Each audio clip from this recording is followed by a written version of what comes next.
At Western Electric's Hawthorne Works in Chicago in the 1920s, telephone equipment was being manufactured by 40,000 people. What Hawthorne employees had received their company-paid pension plan back in 1906.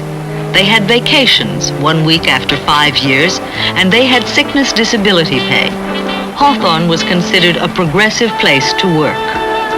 Those who worked at Hawthorne really respected in the neighborhoods. It was considered quite a privilege to be working here.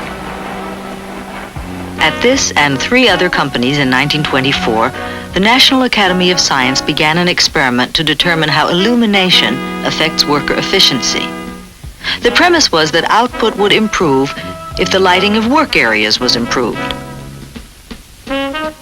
Something very curious happened when new experimental lights were installed.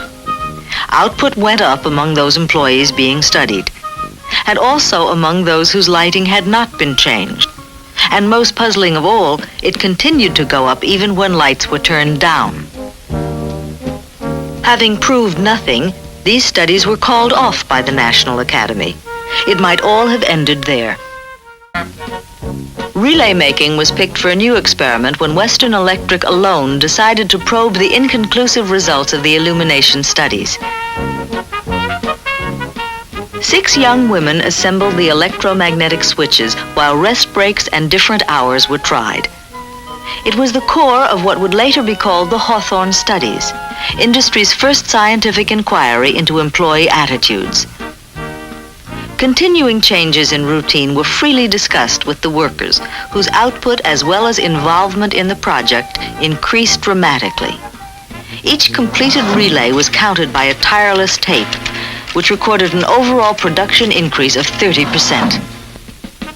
In this small room for more than 5 years, observers studied workers producing more in less time than ever before. Industrial history was in the making.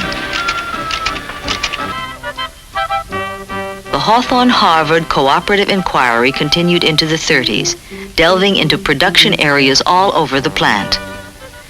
When the early returns from the relay room began to be understood, the investigators felt the attitudes of other workers ought to be explored.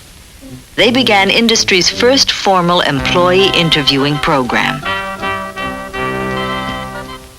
Some 20,000 Hawthorne people aired their feelings about their jobs, their supervisors, their working conditions, about anything and everything.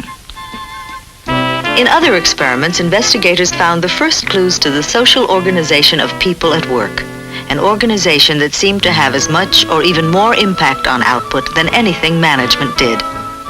Though not all the results were as dramatic as the relay room, in general, output increased wherever these tests were tried. The investigators found industry had never tapped the workers' real worth and sent the massive proof back to Harvard for compilation.